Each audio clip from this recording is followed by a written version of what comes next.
ಕರ್ನಾಟಕದಂತಹ ಜಾಗತಿಕವಾಗಿ ಸಮೀಕೃತ ರಾಜ್ಯಗಳ ಹಿತಾಸಕ್ತಿಗಳನ್ನು ವ್ಯಾಪಾರ ನೀತಿ ರೂಪಿಸುವಲ್ಲಿ ಪರಿಗಣಿಸುವುದು ಅಷ್ಟೇ ಮುಖ್ಯವಾಗಿರುತ್ತದೆ. ಸಹಕಾರಿ ಒಕ್ಕೂಟದ ನಿಜಾರ್ಥದಲ್ಲಿ ಕೇಂದ್ರ ಮತ್ತು ರಾಜ್ಯಗಳ ನಡುವಿನ ಒಡನಾಟವು ದೇಶದ ವಿದೇಶಿ ವ್ಯವಹಾರಗಳನ್ನು ಬಲಪಡಿಸುವುದರ ಜೊತೆಗೆ ಪ್ರಾದೇಶಿಕ ಆರ್ಥಿಕ ಹಿತಾಸಕ್ತಿಗಳನ್ನು ರಕ್ಷಿಸುವ ನಿಟ್ಟಿನಲ್ಲಿ ಕಾರ್ಯನಿರ್ವಹಿಸಬೇಕು. ದೇಶದ ಆರ್ಥಿಕ ಅಭಿವೃದ್ಧಿಗೆ ರಾಜ್ಯವು ಸದಾ ಸಕ್ರಿಯವಾಗಿ ಕೊಡುಗೆ ನೀಡುತ್ತಿದ್ದು, ಕೇಂದ್ರ ಸರ್ಕಾರದೊಂದಿಗೆ ಈ ಸಹಕಾರವನ್ನು ಮುಂದುವರಿಸಲಾಗುವುದು. ರಾಜ್ಯದ ಹಣಕಾಸು ಪರಿಸ್ಥಿತಿ. ಕರ್ನಾಟಕವು ತನ್ನ ಸದೃಢ ವಿತ್ತೀಯ ನಿರ್ವಹಣೆ ಮತ್ತು ಸಂಪನ್ಮೂಲ ಕ್ರೋಢೀಕರಣ ಸಾಮರ್ಥ್ಯದೊಂದಿಗೆ ಮುಂದೆ ಸಾಗುತ್ತಿದೆ. ಆದಾಗ್ಯೂ ಕೇಂದ್ರ ಸರ್ಕಾರವು ಜಾರಿಗೆ ತಂದ ತೆರಿಗೆ ನೀತಿ ಬದಲಾವಣೆಗಳಿಂದ ರಾಜ್ಯದ ರಾಜಸ್ವ ಸಂಗ್ರಹಣೆಗೆ ಸವಾಲುಗಳು ಎದುರಾಗಿವೆ. ಈ ಸವಾಲುಗಳ ನಡುವೆಯೂ ನಮ್ಮ ಸರ್ಕಾರವು ಕೈಗೊಂಡ ಪರಿಣಾಮಕಾರಿ ಸಂಪನ್ಮೂಲ ಕ್ರೋಢೀಕರಣ ಕ್ರಮಗಳ ಫಲವಾಗಿ ರಾಜ್ಯದ ಸ್ವಂತ ರಾಜಸ್ವ ಸಂಗ್ರಹಣೆಯಲ್ಲಿ ಸ್ಥಿರತೆ ಸಾಧಿಸಲಾಗಿದೆ.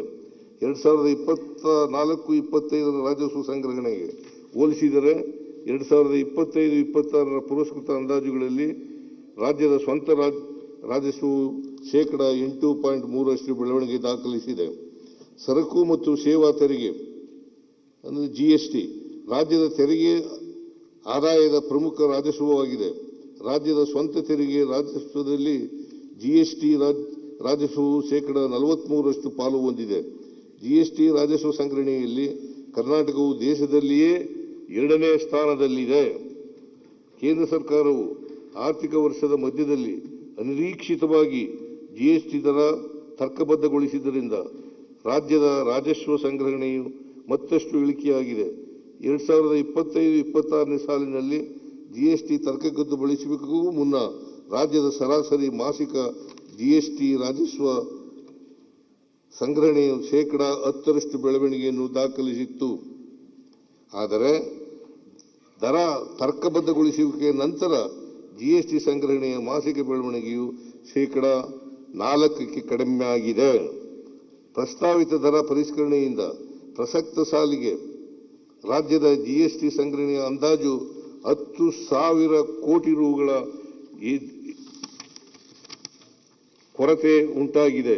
ಮುಂದಿನ ವರ್ಷದಲ್ಲಿ 15,000 ಕೋಟಿ ರುಗಳ ರಾಜಸ್ವ ಕೊರತೆಯನ್ನು ಅಂದಾಜಿಸಲಾಗಿದೆ. ರಾಷ್ಟ್ರೀಯ ಮಟ್ಟದಲ್ಲಿಯೂ ಸಹ GST ರಾಜಸ್ವ ಸಂಗ್ರಹಣೆಯು ನಿರಾಶಾದಾಯಕವಾಗಿದೆ.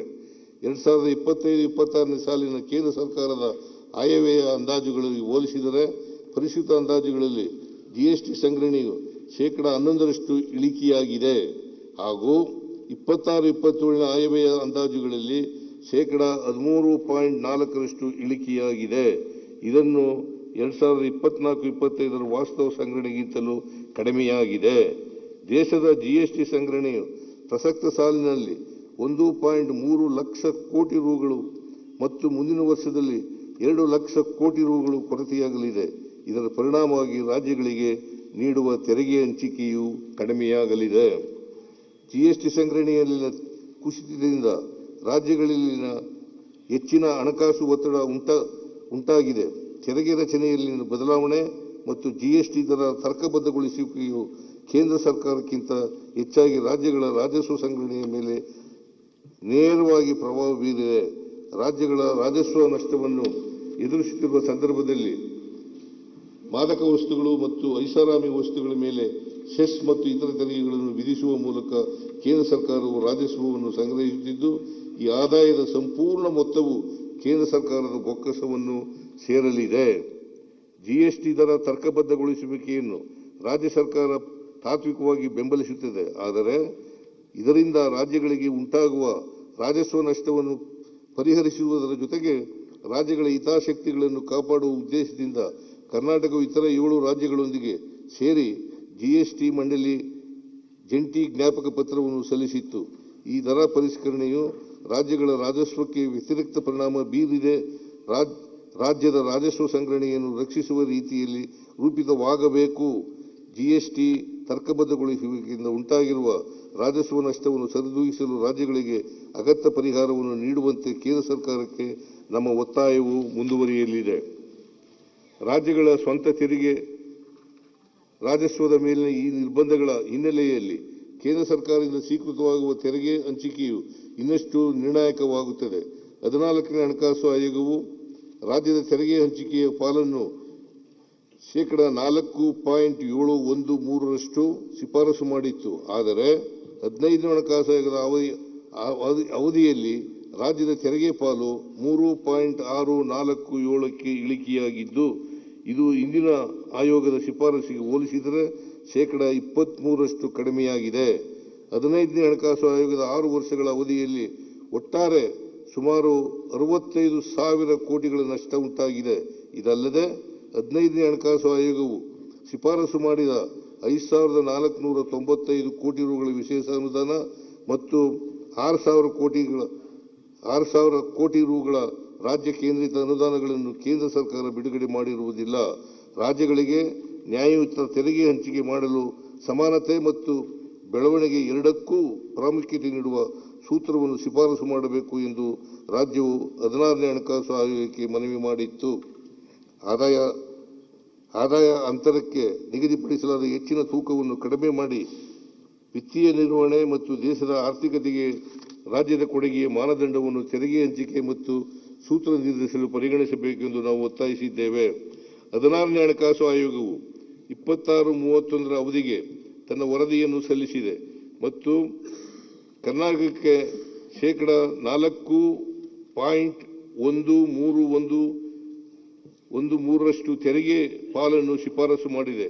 ಇದು 15ನೇ ಹಣಕಾಸು ಆಯೋಗವು ಶಿಫಾರಸು ಮಾಡಿದ ಪಾಲಿಗಿಂತ ಶೇಕಡಾ 13% ಹೆಚ್ಚಳವಾಗಿರುತ್ತದೆ.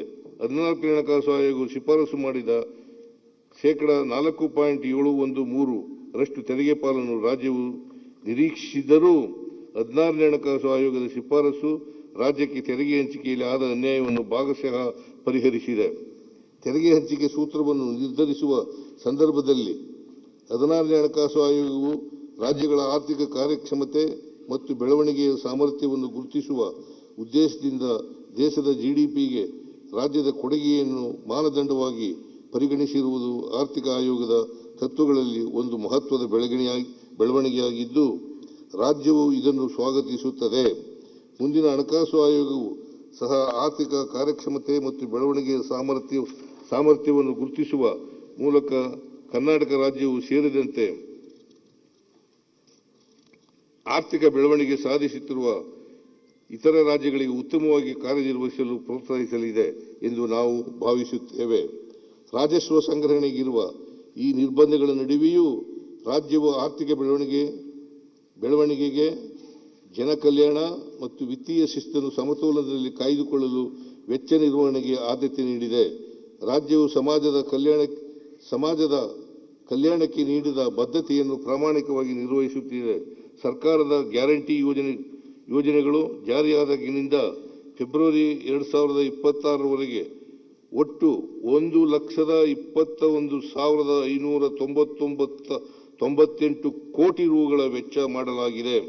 ನಮ್ಮ ಸರ್ಕಾರವು ವಿತ್ತೀಯ ಶಿಸ್ತನ್ನು ಪಾಲಿಸುವುದರೊಂದಿಗೆ ಜನಸಾಮಾನ್ಯರಿಗೆ ನೀಡಿರುವ ಭರವಸೆಗಳನ್ನು ಈಡೇರಿಸುತ್ತಿದೆ. ಜಿಎಸ್ಟಿ ದರಗಳ ತರ್ಕಬದ್ಧಗೊಳಿಸುವಿಕೆ ಮತ್ತು ಕೇಂದ್ರದಿಂದ ಸ್ವೀಕೃತವಾಗುವ ತೆರಿಗೆ ಪಾಲಿನ ಕಡಿತದ ಪರಿಣಾಮವಾಗಿ ರಾಜಸ್ವ ಸಂಗ್ರಹಣೆ ಕಡಿಮೆಯಾಗಿದ್ದು, ಇಂತಹ ಆರ್ಥಿಕ ಸವಾಲಿನ ಪರಿಸ್ಥಿತಿಯಲ್ಲಿಯೂ ನಮ್ಮ ಸರ್ಕಾರವು ಕಳೆದ 3 ವರ್ಷಗಳಿಂದ ವಿತ್ತೀಯ ಶಿಸ್ತನ್ನು ಜವಾಬ್ದಾರಿಯುತವಾಗಿ ಮತ್ತು ದೃಢವಾಗಿ ಪಾಲಿಸಿಕೊಂಡು ಬಂದಿದೆ. 4ನೇ ವರ್ಷದಲ್ಲಿಯೂ ಸಹ ಕರ್ನಾಟಕ ಆರ್ಥಿಕ ಹೊಣೆಗಾರಿಕೆ ಅಧಿನಿಯಮದ ನಿಯಮಾನುಸಾರ ರಾಜ್ಯದ ವಿತ್ತೀಯ ಕೊರತೆಯನ್ನು ಜಿಎಸ್ಡಿಪಿಯ ಶೇಕಡಾ 30ರೊಳಗೆ, ಒಟ್ಟು ಸಾರ್ವಜನಿಕ ಹೊಣೆಗಾರಿಕೆಗಳನ್ನು ಜಿಎಸ್ಡಿಪಿಯ ಶೇಕಡಾ 25ರೊಳಗೆ ನಿರ್ವಹಿಸಲಾಗಿದೆ. ಈ ಮೂಲಕ ವಿತ್ತೀಯ ಶಿಸ್ತಿನ ಪಾಲನೆಯೊಂದಿಗೆ ದೀರ್ಘಾವಧಿಯ ಹಣಕಾಸಿನ ಸುಸ್ಥಿರತೆಗೆ ರಾಜ್ಯದ ಬದ್ಧತೆಯನ್ನು ಮತ್ತೊಮ್ಮೆ ಪುನರುಚ್ಚರಿಸುತ್ತೇನೆ. ಕೃಷಿ ಧರೆಯ ಕೃಷಿ ಶುದ್ಧವಾಗಿಯಲ್ಲದೆ ಸಸಿ ಶುದ್ಧವಿಲ್ಲ. ವಚನಕಾರ ಶಿವಲೆಂಕ ಮಂಚಣ್ಣ. ರೈತ ಸಮೃದ್ಧನಾದರೆ ಕರ್ನಾಟಕ ಸಮೃದ್ಧವಾಗುತ್ತದೆ ಎಂಬ ದೃಢ ನಂಬಿಕೆಯಿಂದ ಪ್ರೇರಿತವಾಗಿ ನಮ್ಮ ಸರ್ಕಾರವು ಬಿತ್ತನೆಯಿಂದ ಮಾರಾಟದವರೆಗೆ ರೈತರಿಗೆ ಸಮಗ್ರ ಬೆಂಬಲ ನೀಡುವ 4 ಆಧಾರ ಸ್ತಂಭಗಳ ಮೇಲೆ ಕೃಷಿ ಅಭಿವೃದ್ಧಿ ತಂತ್ರವನ್ನು ರೂಪಿಸಿದೆ. ಮೊದಲನೇ ಆಧಾರ ಸ್ತಂಭ ರೈತರಿಗೆ ವೈಜ್ಞಾನಿಕ ಕೃಷಿ ಮಾರ್ಗದರ್ಶನ. 2ನೇದು ರೈತರಿಗೆ ಹಣಕಾಸು ನೆರವು. 3ನೇದು ಉತ್ತಮ ಗುಣಮಟ್ಟದ ಕೃಷಿ ಪರಿಕರಗಳನ್ನು ಒದಗಿಸುವುದು ಮತ್ತು ಬೆಳೆಗಳ ನಿರ್ವಹಣೆ. ಮತ್ತು 4ನೇದು ಕೊಯ್ಲೋತ್ತರ ಸಂಗ್ರಹಣೆ, ಸಂಸ್ಕರಣೆ ಮತ್ತು ಮಾರುಕಟ್ಟೆ ಸಂಪರ್ಕಗಳ ವಿಸ್ತರಣೆ. ಇದರಿಂದ ಪ್ರತಿಯೊಬ್ಬ ರೈತರ ಸಮೃದ್ಧಿ ಮತ್ತು ಆರ್ಥಿಕ ಸ್ವಾವಲಂಬನೆಗಳನ್ನು ಸಾಧಿಸಲು ಸರ್ಕಾರ ದೃಢ ಸಂಕಲ್ಪ ತೊಟ್ಟಿದೆ. ಕಳೆದ 3 ವರ್ಷಗಳಲ್ಲಿ ನಮ್ಮ ಸರ್ಕಾರವು ರೈತರ ಅಭ್ಯುದಯಕ್ಕಾಗಿ ಈ ಕೆಳಕಂಡ ಕ್ರಮಗಳನ್ನು ಕೈಗೊಂಡಿದೆ.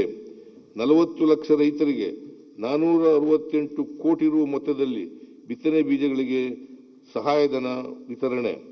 2825 ಕೋಟಿ ವೆಚ್ಚ ಭರಿಸಿ 7 ಲಕ್ಷ ರೈತರಿಗೆ ಹನಿ ನೀರಾವರಿ ಘಟಕ ಸ್ಥಾಪನೆ ಹಾಗೂ 3.41 ಲಕ್ಷ ರೈತರಿಗೆ ಕೃಷಿ ಯಂತ್ರೋಪಕರಣಗಳ ವಿತರಣೆ. 363 ಕೋಟಿ ರು ಮೊತ್ತದಲ್ಲಿ 32,138 ಕೃಷಿ ಹೊಂಡಗಳ ನಿರ್ಮಾಣ. 51 ಲಕ್ಷ ರೈತರಿಗೆ 6,213 ಕೋಟಿ ಬೆಳೆ ವಿಮೆ ಪರಿಹಾರ. 36 ಲಕ್ಷ ನೀರಾವರಿ ಪಂಪ್ ಸೆಟ್ಗಳಿಗೆ 48,000 ಕೋಟಿ ರು ಉಚಿತ ವಿದ್ಯುತ್ ಸಹಾಯಧನ. 83 ಲಕ್ಷ ರೈತರಿಗೆ ಶೂನ್ಯ ಬಡ್ಡಿ ದರದಲ್ಲಿ 70,000 ಕೋಟಿ ರು ಕೃಷಿ ಸಾಲ ವಿತರಣೆ. ಉತ್ಪಾದನೋತ್ತರ ಕೃಷಿ ಚಟುವಟಿಕೆಗಳಾದ ಸಂಸ್ಕರಣೆ, ಮೌಲ್ಯವರ್ಧನೆ, ಮೌಲ್ಯ ಸರಪಳಿ ಅಭಿವೃದ್ಧಿ, ಕೃಷಿ ತ್ಯಾಜ್ಯಗಳ ಮರುಬಳಕೆ ಹಾಗೂ ಮಾರುಕಟ್ಟೆ ಸಂಪರ್ಕಗಳನ್ನು ಸಮಗ್ರವಾಗಿ ಬಯಲುಪಡಿಸುವ ಮೂಲಕ ಗ್ರಾಮೀಣ ರೈತರಿಗೆ ಸ್ಥಿರ ಮತ್ತು ಹೆಚ್ಚುವರಿ ಆದಾಯ ಮೂಲಗಳನ್ನು ಸೃಜಿಸುವ ಉದ್ದೇಶದಿಂದ ಮುಖ್ಯಮಂತ್ರಿ ಕೃಷಿ ವಿಸ್ತಾರ ಯೋಜನೆಯನ್ನು ಮುಂದಿನ 3 ವರ್ಷಗಳಲ್ಲಿ 100 ಕೋಟಿ ರು ವೆಚ್ಚದಲ್ಲಿ ಅನುಷ್ಠಾನಗೊಳಿಸಲಾಗುವುದು. ರಾಜ್ಯದಲ್ಲಿ ಸಿರಿಧಾನ್ಯ ಮತ್ತು ಸಾವಯವ ಉತ್ಪನ್ನಗಳನ್ನು ಉತ್ತೇಜಿಸಲು ನಿರ್ಮಿಸಲಾಗುತ್ತಿರುವ ಮಿಲೆಟ್ ಹಬ್ ಅನ್ನು ರೈತರು, ಗ್ರಾಮೀಣ ಯುವಕರು ಮತ್ತು ನವ ಉದ್ಯಮಿಗಳಿಗೆ ತಾಂತ್ರಿಕ ಸಹಾಯ, ಸಂಸ್ಕರಣಾ ಸೌಲಭ್ಯ, ಗುಣಮಟ್ಟ ಪ್ರಮಾಣೀಕರಣ ಮತ್ತು ಮಾರುಕಟ್ಟೆ ಸಂಪರ್ಕಗಳನ್ನು ಒಂದೇ ಸೂರಿನಡಿ ಕಲ್ಪಿಸುವ ಏಕ ಗವಾಕ್ಷಿ ವ್ಯವಸ್ಥೆಯೊಂದಿಗೆ ಸ್ವಾವಲಂಬಿ ಸಂಸ್ಥೆಯನ್ನಾಗಿಸುವುದು. ರೈತರಿಗೆ ಮಣ್ಣು, ನೀರು, ಬೀಜ ಹಾಗೂ ರಸಗೊಬ್ಬರ ಪರೀಕ್ಷೆಗಳಲ್ಲಿ ನಿಖರ ಫಲಿತಾಂಶಗಳನ್ನು ಒದಗಿಸಿ ಕೃಷಿ ಉತ್ಪಾದಕತೆ ಹೆಚ್ಚಿಸಲು ಇಲಾಖೆಯ ಎಲ್ಲ ಪ್ರಯೋಗಾಲಯಗಳಿಗೆ NABL ಮಾನ್ಯತೆ ಪಡೆದು ವಿಶ್ವಾಸಾರ್ಹ ಹಾಗೂ ವೈಜ್ಞಾನಿಕ ಪರೀಕ್ಷಣಾ ಸೇವೆಗಳನ್ನು ಒದಗಿಸಲಾಗುವುದು. ನೂತನ ದ್ವಿದಳ ಧಾನ್ಯ ತಳಿಗಳ ಬಿತ್ತನೆ ಬೀಜಗಳ ಬಳಕೆಯನ್ನು ರೈತರಲ್ಲಿ ಪ್ರೇರೇಪಿಸಲು ನೀಡುತ್ತಿರುವ ಸಹಾಯಧನವನ್ನು ಹೆಚ್ಚಿಸಲಾಗುವುದು. ಮಣ್ಣಿನ ಸಾವಯವ ಇಂಗಾಲ ಹಾಗೂ ಅದರ ಭೌತಿಕ, ರಾಸಾಯನಿಕ ಮತ್ತು ಜೈವಿಕ ಗುಣಮಟ್ಟವನ್ನು ಹೆಚ್ಚಿಸುವ ಮೂಲಕ ಪರಿಸರ ಸ್ನೇಹಿ ಮತ್ತು ಸುಸ್ಥಿರ ಕೃಷಿ ಪದ್ಧತಿಗಳನ್ನು ಉತ್ತೇಜಿಸಲು ವಸುಧಾಮೃತ ಕಾರ್ಯಕ್ರಮವನ್ನು ಮುಂದಿನ 3 ವರ್ಷಗಳಲ್ಲಿ ಜಾರಿಗೊಳಿಸಲಾಗುವುದು. ಬೆಳೆಗಳಲ್ಲಿ ಕೀಟ ಹಾಗೂ ರೋಗಗಳನ್ನು ಆರಂಭಿಕ ಹಂತದಲ್ಲಿಯೇ ಪತ್ತೆ ಹಚ್ಚಿ ಇವುಗಳನ್ನು ನಿಯಂತ್ರಿಸಲು ಅಗತ್ಯವಿರುವ ಪರಿಸರ ಸ್ನೇಹಿ ಜೈವಿಕ ಕೀಟನಾಶಕಗಳ ಜೊತೆ ಇತರೆ ಸುರಕ್ಷಿತ ನಿರ್ವಹಣಾ ಕ್ರಮಗಳ ಶಿಫಾರಸುಗಳನ್ನು ರೈತರಿಗೆ ಸಕಾಲದಲ್ಲಿ ಒದಗಿಸಲು ಸಸ್ಯ ಸಂಜೀವಿನಿ ಯೋಜನೆಯನ್ನು ಮುಂದಿನ 3 ವರ್ಷಗಳಲ್ಲಿ ಅನುಷ್ಠಾನಗೊಳಿಸಲಾಗುವುದು. ರೈತರಿಗೆ ಒಂದೇ ಸೂರಿನಡಿ ಹವಾಮಾನ, ಮಾರುಕಟ್ಟೆ, ಕೃಷಿ ತಾಂತ್ರಿಕತೆ ಮತ್ತು ಇಲಾಖಾ ಮಾಹಿತಿಯನ್ನು ತ್ವರಿತವಾಗಿ ಒದಗಿಸಲು ಕೃಷಿ ಇಲಾಖೆಯ ರೈತರ ಕರೆ ಕೇಂದ್ರವನ್ನು ಆರ್ಟಿಫಿಷಿಯಲ್ ಇಂಟೆಲಿಜೆನ್ಸ್ ತಂತ್ರಜ್ಞಾನದಿಂದ ಉನ್ನತೀಕರಿಸಲಾಗುವುದು. ಚಿತ್ರದುರ್ಗ ಜಿಲ್ಲೆಯ ಬಬ್ಬೂರಿನ ಜಿಲ್ಲಾ ಕೃಷಿ ತರಬೇತಿ ಕೇಂದ್ರವನ್ನು ರಾಜ್ಯ ಮಟ್ಟದ ಕೃಷಿ ಉದ್ದಿಮೆ ತರಬೇತಿ ಕೇಂದ್ರವನ್ನಾಗಿ ಉನ್ನತೀಕರಿಸಲಾಗುವುದು. ಕೃಷಿ ಚಟುವಟಿಕೆಯಲ್ಲಿ ರೈತರ ಸಮಯ ಹಾಗೂ ಶ್ರಮ ತಗ್ಗಿಸುವುದರೊಂದಿಗೆ ಉತ್ಪಾದನಾ ವೆಚ್ಚವನ್ನು ಕಡಿಮೆಗೊಳಿಸುವ ನಿಟ್ಟಿನಲ್ಲಿ ಅತ್ಯಾಧುನಿಕ ನಿಖರ ಬಿತ್ತನೆ ಮತ್ತು ನಾಟಿ ಯಂತ್ರಗಳನ್ನು ಹೈಟೆಕ್ ಹಾರ್ವೆಸ್ಟರ್ ಹಬ್ ಯೋಜನೆಯಡಿ ಸೇರ್ಪಡೆಗೊಳಿಸಲಾಗುವುದು. ಕೃಷಿ ಸಂಬಂಧಿತ ಕಸುಬುಗಳನ್ನು ಮತ್ತು ಸ್ಥಳೀಯ ಗುಡಿ ಕೈಗಾರಿಕೆಗಳನ್ನು ಪ್ರೋತ್ಸಾಹಿಸಲು ಹಾಗೂ ಸಣ್ಣ ಅತಿ ಸಣ್ಣ ರೈತರಿಗೆ ಸ್ಥಳೀಯವಾಗಿ ಅಗತ್ಯವಿರುವ ಎಲ್ಲ ಚಾಲಿತ ಹಾಗೂ ಕೈಚಾಲಿತ ಉಪಕರಣಗಳನ್ನು ಕೃಷಿ ಯಾಂತ್ರೀಕರಣ ಯೋಜನೆಯಡಿ ಒದಗಿಸಲಾಗುವುದು. ಮಂಡ್ಯ ಜಿಲ್ಲೆಯ ಪಾಂಡುಪುರ ತಾಲೂಕನ್ನು ಸಂಪೂರ್ಣ ಸಾವಯವ ತಾಲೂಕನ್ನಾಗಿ ಪರಿವರ್ತಿಸಲು ಅಧಿಕೃತ ಸಾವಯವ ಪ್ರಮಾಣೀಕರಣ ವ್ಯವಸ್ಥೆಯನ್ನು ಜಾರಿಗೆ ತರಲಾಗುವುದು. ಹವಾಮಾನ ಬದಲಾವಣೆಗೆ ಹೊಂದಾಣಿಕೆ ಹಾಗೂ ತಗ್ಗಿಸುವಿಕೆಯ ರಾಜ್ಯದ ಪ್ರಯತ್ನಗಳನ್ನು ಬಲಪಡಿಸಿ ಕೃಷಿಯನ್ನು ಸುಸ್ಥಿರ ಹಾಗೂ ಪರಿಸರ ಸ್ನೇಹಿಯಾಗಿಸಲು ಭತ್ತದ ಕೃಷಿಯಲ್ಲಿ ನೀರಿನ ಬಳಕೆಯ ದಕ್ಷತೆಯನ್ನು ಹೆಚ್ಚಿಸುವ ಪರ್ಯಾಯ ತೇವ ಒಣಗಿಸುವ ಆಲ್ಟರ್ನೇಟ್ ವೆಟ್ಟಿಂಗ್ ಅಂಡ್ ಡ್ರೈಯಿಂಗ್ ವಿಧಾನಗಳನ್ನು ಉತ್ತೇಜಿಸಲಾಗುವುದು. ರೈತರಿಗೆ ಉತ್ತಮ ಗುಣಮಟ್ಟದ ಕೃಷಿ ಪರಿಕರಗಳನ್ನು ಕೈಗೆಟುಕುವ ದರದಲ್ಲಿ ಲಭ್ಯವಾಗಿಸುವುದರ ಜೊತೆಗೆ ಮಾರುಕಟ್ಟೆಯ ಅನಿಶ್ಚಿತತೆಯನ್ನು ನಿವಾರಿಸುವ ಸದುದ್ದೇಶದಿಂದ ಬಿತ್ತನೆ ಬೀಜಗಳು, ಕೀಟನಾಶಕಗಳು, ರಸಗೊಬ್ಬರಗಳು ಹಾಗೂ ಕೃಷಿ ಯಂತ್ರೋಪಕರಣಗಳು ಒಂದೇ ಸೂರಿನಡಿ ದೊರಕಿಸಲು ಪ್ರಾಯೋಗಿಕವಾಗಿ ಕೋಲಾರ ಜಿಲ್ಲೆಯ ಪ್ರತಿಯೊಂದು ತಾಲೂಕಿನಲ್ಲಿ MSIL ವತಿಯಿಂದ ರೈತ ಮಾಲ್ಗಳನ್ನು ಸ್ಥಾಪಿಸಲಾಗುವುದು. ರೈತರಿಗೆ ಕಳಪೆ ಅಸುರಕ್ಷಿತ ದೋಷಪೂರಿತ ಬೀಜಗಳು ಮತ್ತು ಕೀಟನಾಶಕಗಳನ್ನು ಪೂರೈಸುವುದನ್ನು ಹಾಗೂ ಕೃಷಿ ಪರಿಕರಗಳನ್ನು ಮಾರುಕಟ್ಟೆ ದರಕ್ಕಿಂತ ಹೆಚ್ಚಿನ ಬೆಲೆಗೆ ಮಾರಾಟ ಮಾಡುವುದನ್ನು ತಡೆಗಟ್ಟುವ ನಿಟ್ಟಿನಲ್ಲಿ ರಾಜ್ಯ ಸರ್ಕಾರವು ಕೈಗೊಳ್ಳಬೇಕಾದ ಕ್ರಮಗಳ ಕುರಿತು ಅಧ್ಯಯನ ಮಾಡಿ ಸೂಕ್ತ ಶಿಫಾರಸುಗಳನ್ನು ಸಲ್ಲಿಸಲು ರಾಜ್ಯ ಮಟ್ಟದ ಸಲಹಾ ಸಮಿತಿಯನ್ನು ರಚಿಸಲಾಗುವುದು. ತಜ್ಞರ ಕಾರ್ಯಸಾಧ್ಯತಾ ವರದಿಯ ಶಿಫಾರಸಿನಂತೆ ಅಥಣಿಯಲ್ಲಿ ಕೃಷಿ ಕಾಲೇಜನ್ನು ಸ್ಥಾಪಿಸಲು ಅಗತ್ಯವಿರುವ ಪ್ರಥಮ ಹಂತದ ಮೂಲಸೌಕರ್ಯ ಒದಗಿಸಲಾಗುವುದು. ತೋಟಗಾರಿಕೆಯನ್ನು ರೈತರ ಆದಾಯ ವೃದ್ಧಿಯ ಪ್ರಮುಖ ಇಂಜಿನ್ ಆಗಿ ರೂಪಿಸುವ ಉದ್ದೇಶದಿಂದ ನಮ್ಮ ಸರ್ಕಾರವು ಉತ್ಕೃಷ್ಟ ಗುಣಮಟ್ಟ, ಅಧಿಕ ಮೌಲ್ಯದ ಹವಾಮಾನ ಸ್ಥಿತಿಸ್ಥಾಪಕ ಮತ್ತು ಮಾರುಕಟ್ಟೆ ಆಧಾರಿತ ತೋಟಗಾರಿಕೆ ಅಭಿವೃದ್ಧಿಗೆ ಆದ್ಯತೆ ನೀಡುತ್ತದೆ. ಕಳೆದ 3 ವರ್ಷಗಳಲ್ಲಿ ತೋಟಗಾರಿಕೆ ಬೆಳೆಗಳ ಅಭಿವೃದ್ಧಿಗಾಗಿ ಈ ಕೆಳಕಂಡ ಕ್ರಮಗಳನ್ನು ಕೈಗೊಂಡಿದೆ.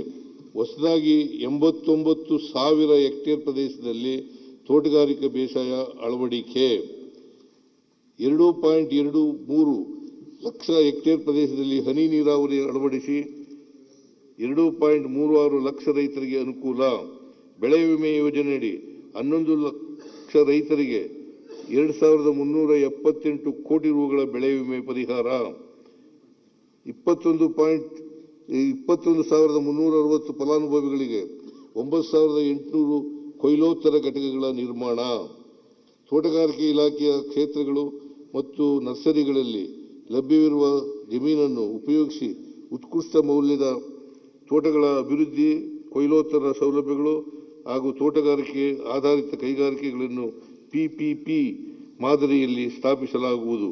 ಅಡಿಕೆ ಬೆಳೆಯ ಎಲೆ ಚುಕ್ಕಿ, ಹಳದಿ ಎಲೆ ಹಾಗೂ ಕೊಳೆ ರೋಗಗಳ ಮತ್ತು ತೆಂಗು ಬೆಳೆಯ ಕಪ್ಪು ತಲೆ ಹುಳು ಹಾಗೂ ಬಿಳಿ ನೊಣಗಳ ನಿಯಂತ್ರಣಕ್ಕಾಗಿ ವಿಶ್ವವಿದ್ಯಾಲಯಗಳು ಹಾಗೂ ಕೃಷಿ ವಿಜ್ಞಾನ ಕೇಂದ್ರಗಳ ಸಹಯೋಗದೊಂದಿಗೆ ಸಮುದಾಯ ಆಧಾರಿತ ರೋಗಕೀಟ ನಿಯಂತ್ರಣ ಕ್ರಮಗಳನ್ನು 10 ಕೋಟಿ ರುಗಳ ವೆಚ್ಚದಲ್ಲಿ ಕೈಗೊಳ್ಳಲಾಗುವುದು. ತೋಟಗಾರಿಕೆ ಉತ್ಪನ್ನಗಳ ಸಂರಕ್ಷಣೆಗಾಗಿ ದಾವಣಗೆರೆ ಜಿಲ್ಲೆಯ ಹೊನ್ನಾಳಿ ತಾಲೂಕು ಮತ್ತು ವಿಜಯಪುರ ಜಿಲ್ಲೆಯ ತೊರವಿಯಲ್ಲಿ ಒಟ್ಟು 12,000 ಮೆಟ್ರಿಕ್ ಟನ್ ಸಾಮರ್ಥ್ಯದ 2 ಶೀತಲ ಗೃಹಗಳನ್ನು 64 ಕೋಟಿ ರು ವೆಚ್ಚದಲ್ಲಿ ನಿರ್ಮಿಸಲಾಗುವುದು. ಎಲ್ಲ ಕೃಷಿ ಮಾರುಕಟ್ಟೆಗಳಲ್ಲಿ ಶೀತಲ ಗೃಹಗಳನ್ನು ಹಂತವಾಗಿ ನಿರ್ಮಿಸಲಾಗುವುದು. ಹೆಚ್ಚಿನ ಪ್ರವಾಸಿಗರನ್ನು ಹಾಗೂ ಪರಿಸರ ಪ್ರೇಮಿಗಳನ್ನು ಆಕರ್ಷಿಸುವ ದೃಷ್ಟಿಯಿಂದ ಮೈಸೂರಿನ ಲಿಂಗಾಂಬುದಿ ಸಸ್ಯ ತೋಟವನ್ನು ಸಮಗ್ರವಾಗಿ ಅಭಿವೃದ್ಧಿಪಡಿಸಲಾಗುವುದು. ನೀರಿನ ಸಂರಕ್ಷಣೆ ಮತ್ತು ಮಣ್ಣಿನಿಂದ ಹರಡುವ ರೋಗಗಳನ್ನು ತಡೆಗಟ್ಟಲು ಹೈಡ್ರೋಪೋನಿಕ್ಸ್ ಹಾಗೂ ಕೋಕೋಪೀಟ್ ಆಧಾರಿತ ಮಣ್ಣಿಲ್ಲದ ಕೃಷಿಯನ್ನು ಪ್ರೋತ್ಸಾಹಿಸಲಾಗುವುದು. ತಜ್ಞರ ಕಾರ್ಯಸಾಧ್ಯತಾ ವರದಿಯ ಶಿಫಾರಸಿನಂತೆ ಡಂಬಳದಲ್ಲಿ ತೋಟಗಾರಿಕೆ ಕಾಲೇಜನ್ನು ಸ್ಥಾಪಿಸಲು ಅಗತ್ಯ ಇರುವ ಪ್ರಥಮ ಹಂತದ ಮೂಲಸೌಕರ್ಯ ಕಾಮಗಾರಿಗಳನ್ನು ಕೈಗೆತ್ತಿಕೊಳ್ಳಲಾಗುವುದು. ರೇಷ್ಮೆ. ಭಾರತದ ರೇಷ್ಮೆ ಉತ್ಪಾದನೆಯಲ್ಲಿ 46% ಪಾಲು ಹೊಂದಿರುವ ಕರ್ನಾಟಕವು ದೇಶದ ರೇಷ್ಮೆ ರಾಜಧಾನಿಯಾಗಿದೆ. ರಾಜ್ಯದ ಅಭಿವೃದ್ಧಿಗೆ ಅಗತ್ಯವಿರುವ ರೀಲಿಂಗ್ ಶೆಡ್ ನಿರ್ಮಾಣ, ಹನಿ ನೀರಾವರಿ ಘಟಕ ಮುಂತಾದ ಚಟುವಟಿಕೆಗಳಿಗೆ ಕಳೆದ 3 ವರ್ಷಗಳಲ್ಲಿ 531 ಕೋಟಿ ರು ಮೊತ್ತದ ಸಹಾಯಧನವನ್ನು 2 ಲಕ್ಷ ಫಲಾನುಭವಿಗಳಿಗೆ ಒದಗಿಸಲಾಗಿದೆ. ಪ್ರಮುಖ 15 ರೇಷ್ಮೆಗೂಡು ಮಾರುಕಟ್ಟೆಗಳಲ್ಲಿ ಸಂಪೂರ್ಣ ನಗದು ರಹಿತ ಡಿಜಿಟಲ್ ವಹಿವಾಟು, ಇ-ಹರಾಜು, ಇ-ಪೇಮೆಂಟ್ ಮತ್ತು ಇ-ಪಾವತಿ ವ್ಯವಸ್ಥೆಯನ್ನು ಆರಂಭಿಸಿದ ದೇಶದ ಮೊದಲ ಮತ್ತು ಏಕೈಕ ರಾಜ್ಯ ಕರ್ನಾಟಕ ಎಂಬುದು ಹೆಮ್ಮೆಯ ವಿಷಯವಾಗಿದೆ. ಉತ್ತರ ಕರ್ನಾಟಕದ ಜಿಲ್ಲೆಗಳಲ್ಲಿ ಉತ್ಪಾದಿಸುವ ರೇಷ್ಮೆಗೂಡನ್ನು ಸರ್ಕಾರದ ಯಾವುದೇ ರೇಷ್ಮೆಗೂಡಿನ ಮಾರುಕಟ್ಟೆಯಲ್ಲಿ ಮಾರಾಟ ಮಾಡಲು ಪ್ರತಿ ಕೆಜಿ ಗೂಡಿಗೆ ಇರುವ 10 ರೂಪಾಯಿ ಸಾಗಾಣಿಕೆ ವೆಚ್ಚವನ್ನು 20 ರುಗೆ ಹೆಚ್ಚಿಸಲಾಗುವುದು. ರಾಮನಗರ, ಶಿಡ್ಲಘಟ್ಟ, ಹಾವೇರಿ, ತಾಂಡವಪುರ ಹಾಗೂ ಕಲಬುರಗಿಯಲ್ಲಿ ಸಿಲ್ಕ್ ಪಾರ್ಕ್ಗಳ ಸ್ಥಾಪನೆಗೆ ಕ್ರಮ ವಹಿಸಲಾಗುವುದು. ರೇಷ್ಮೆ ಇಲಾಖೆಯ ಆಯ್ದ ಕ್ಷೇತ್ರಗಳಲ್ಲಿ ಲಭ್ಯವಿರುವ ಜಮೀನಿನಲ್ಲಿ ರೈತ ಉದ್ಯಮಿ ಮತ್ತು ರೈತ ಉತ್ಪಾದಕ ಸಂಸ್ಥೆಗಳ ಸಹಯೋಗದೊಂದಿಗೆ ಚಾಕಿ ಸಾಕಾಣಿಕೆ ಕೇಂದ್ರಗಳನ್ನು ಸ್ಥಾಪಿಸಲಾಗುವುದು. ಪಶುಸಂಗೋಪನೆ ನಮ್ಮ ಸರ್ಕಾರದ ಪ್ರಾರಂಭದ ಅವಧಿಯಲ್ಲಿ ಪ್ರತಿದಿನ 8.75 ಲಕ್ಷ ಹಾಲು ಉತ್ಪಾದಕರಿಂದ 81.78 ಲಕ್ಷ ಲೀಟರ್ ಹಾಲು ಸಂಗ್ರಹಣೆ ಆಗುತ್ತಿತ್ತು. ಪ್ರತಿದಿನ 9.07 ಲಕ್ಷ ಹಾಲು ಉತ್ಪಾದಕರಿಂದ ಸರಾಸರಿ 1 ಕೋಟಿ ಲೀಟರ್ ಹಾಲು ಸಂಗ್ರಹಣೆ ಆಗುತ್ತಿದೆ. ಹಾಲು ಪೂರೈಕೆದಾರರಿಗೆ ಬಾಕಿ ಇದ್ದ 609 ಕೋಟಿ ರೂಪಾಯಿ ಪ್ರೋತ್ಸಾಹಧನವನ್ನು ಒಳಗೊಂಡಂತೆ ಇದುವರೆಗೂ ಒಟ್ಟಾರೆ 4,523 ಕೋಟಿ ರೂಪಾಯಿ ಪ್ರೋತ್ಸಾಹಧನವನ್ನು ನೀಡಲಾಗಿದೆ. ಅನುಗ್ರಹ ಯೋಜನೆಯಡಿ ಕುರಿ, ಮೇಕೆಗಳ ಮತ್ತು ರಾಸುಗಳ ಆಕಸ್ಮಿಕ ಸಾವಿಗೆ ನೀಡುವ ಪರಿಹಾರ ಧನವನ್ನು ಹೆಚ್ಚಿಸಿ ಇದುವರೆಗೂ 1.7 ಲಕ್ಷ ಫಲಾನುಭವಿಗಳಿಗೆ 1,70,000 ಫಲಾನುಭವಿಗಳಿಗೆ 101 ಕೋಟಿ ರೂಪಾಯಿ ವಿತರಿಸಲಾಗಿದೆ. ಕರ್ನಾಟಕ ಸಾಂಪ್ರದಾಯಿಕ ಅಲೆಮಾರಿ ಕುರಿಗಾಹಿಗಳ ಅಧಿನಿಯಮ 2025 ಜಾರಿಗೆ ತರಲಾಗಿದೆ. ಇಲ್ಲಿಯವರೆಗೆ 6,702 ಕುರಿಗಾಹಿಗಳಿಗೆ ಗುರುತಿನ ಚೀಟಿಗಳನ್ನು ವಿತರಿಸಲಾಗಿದೆ. ನಮ್ಮ ಸರ್ಕಾರ ಅಸ್ತಿತ್ವಕ್ಕೆ ಬಂದ ನಂತರ 300 ಪಶುವೈದ್ಯ ಸಂಸ್ಥೆಗಳಿಗೆ ನೂತನ ಕಟ್ಟಡಗಳನ್ನು ನಿರ್ಮಿಸಲು ಕ್ರಮ ವಹಿಸಲಾಗಿದೆ. 2026-27ನೇ ಸಾಲಿನಲ್ಲಿ ನಬಾರ್ಡ್ ಸಹಯೋಗದೊಂದಿಗೆ ಹೊಸದಾಗಿ 100 ಕಟ್ಟಡಗಳನ್ನು ನಿರ್ಮಿಸಲಾಗುವುದು. ಬೆಳಗಾವಿ ಮತ್ತು ಕಲಬುರಗಿ ವಿಭಾಗಗಳಲ್ಲಿ ಕುರಿ ಮತ್ತು ಮೇಕೆ ಸಾಕಾಣಿಕೆಯನ್ನು ಪ್ರೋತ್ಸಾಹಿಸಲು ಆಯ್ದ 10,000 ಫಲಾನುಭವಿಗಳಿಗೆ 25% ಸಹಾಯಧನದಲ್ಲಿ ಕುರಿ, ಮೇಕೆ ಘಟಕಗಳನ್ನು ಸ್ಥಾಪಿಸುವ ಯೋಜನೆಯನ್ನು ರೂಪಿಸಲಾಗಿದೆ. ಹೈನುಗಾರಿಕೆಯನ್ನು ಪ್ರೋತ್ಸಾಹಿಸಲು ಆಯ್ದ 10,000 ಫಲಾನುಭವಿಗಳಿಗೆ 25% ಸಹಾಯಧನದಲ್ಲಿ ಹಸು, ಎಮ್ಮೆ ಖರೀದಿಸಲು ಪ್ರೋತ್ಸಾಹಧನ ನೀಡಲಾಗುವುದು. ಪ್ರಸಕ್ತ ಸಾಲಿನಲ್ಲಿ ಈ ಯೋಜನೆಗೆ ಒಟ್ಟು 40 ಕೋಟಿ ರೂಪಾಯಿ ಅನುದಾನವನ್ನು ಮೀಸಲಿರಿಸಲಾಗಿದೆ. ಜಿಲ್ಲಾ ಹಂತದಲ್ಲಿರುವ ತಜ್ಞ ಪಶುವೈದ್ಯಕೀಯ ವಿಶೇಷ ಸೇವೆ ವ್ಯವಸ್ಥೆಯನ್ನು ತಾಲೂಕು ಹಂತಕ್ಕೆ ವಿಸ್ತರಿಸಲು 20 ತಾಲೂಕುಗಳ ಪಶು ಆಸ್ಪತ್ರೆಗಳನ್ನು ಪಾಲಿಕ್ಲಿನಿಕ್ಗಳನ್ನಾಗಿ ಮೇಲ್ದರ್ಜೆಗೇರಿಸಲಾಗಿದೆ. ಪ್ರಸಕ್ತ ಸಾಲಿನಲ್ಲಿ 15 ತಾಲೂಕು ಪಶು ಆಸ್ಪತ್ರೆಗಳನ್ನು 10 ಕೋಟಿ ರು ವೆಚ್ಚದಲ್ಲಿ ಪಾಲಿಕ್ಲಿನಿಕ್ಗಳನ್ನಾಗಿ ಮೇಲ್ದರ್ಜೆಗೇರಿಸಲಾಗುವುದು. ಸ್ಥಳೀಯ ಮೇಕೆ ತಳಿಗಳ ಉನ್ನತೀಕರಣಕ್ಕಾಗಿ ಮೈಸೂರಿನಲ್ಲಿ ಬೋಯರ್ ಮೇಕೆ ತಳಿ ಸಂವರ್ಧನಾ ಕೇಂದ್ರವನ್ನು ಸ್ಥಾಪಿಸಲಾಗುವುದು. ಪಿರಿಯಾಪಟ್ಟಣ ತಾಲೂಕಿನ ಕಮಲಾಪುರದಲ್ಲಿ ಬಂಡೂರು ಕುರಿ ತಳಿ ಸಂವರ್ಧನಾ ಕೇಂದ್ರದ ಸಮಗ್ರ ಅಭಿವೃದ್ಧಿಯನ್ನು ಕೈಗೊಳ್ಳಲಾಗುವುದು. ಜಾನುವಾರುಗಳ ಸಂತಾನೋತ್ಪತ್ತಿ ಸಮಸ್ಯೆಗಳನ್ನು ನಿವಾರಿಸಲು ವರ್ಷಕ್ಕೊಂದು ಕರು ಎಂಬ ಘೋಷವಾಕ್ಯದೊಂದಿಗೆ ರಾಜ್ಯದ 1,000 ಗ್ರಾಮ ಪಂಚಾಯಿತಿಗಳಲ್ಲಿ ಫಲಧಾರೆ ಶಿಬಿರಗಳನ್ನು 5 ಕೋಟಿ ರು ವೆಚ್ಚದಲ್ಲಿ ಏರ್ಪಡಿಸಲಾಗುವುದು. ಪಶುಗಳಲ್ಲಿನ ರೋಗಗಳನ್ನು ನಿಖರವಾಗಿ ಪತ್ತೆ ಹಚ್ಚಲು ರಾಜ್ಯದಲ್ಲಿ ಪ್ರಥಮವಾಗಿ ಬೆಂಗಳೂರು ಹಾಗೂ ಬೀದರ್ನ ಪಶುವೈದ್ಯಕೀಯ ಮಹಾವಿದ್ಯಾಲಯದ ಪಶು ಆಸ್ಪತ್ರೆಗಳ ಜಾನುವಾರುಗಳ ಸಿಟಿ ಸ್ಕ್ಯಾನಿಂಗ್ ಕೇಂದ್ರಗಳನ್ನು ಸ್ಥಾಪಿಸಲಾಗುವುದು. ಬೀದಿ ನಾಯಿಗಳ ಸಮಸ್ಯೆಗೆ ಪರಿಹಾರೋಪಾಯವಾಗಿ ಸಂತಾನಹರಣ ನಿಯಂತ್ರಣವನ್ನು ವೈಜ್ಞಾನಿಕ ಹಾಗೂ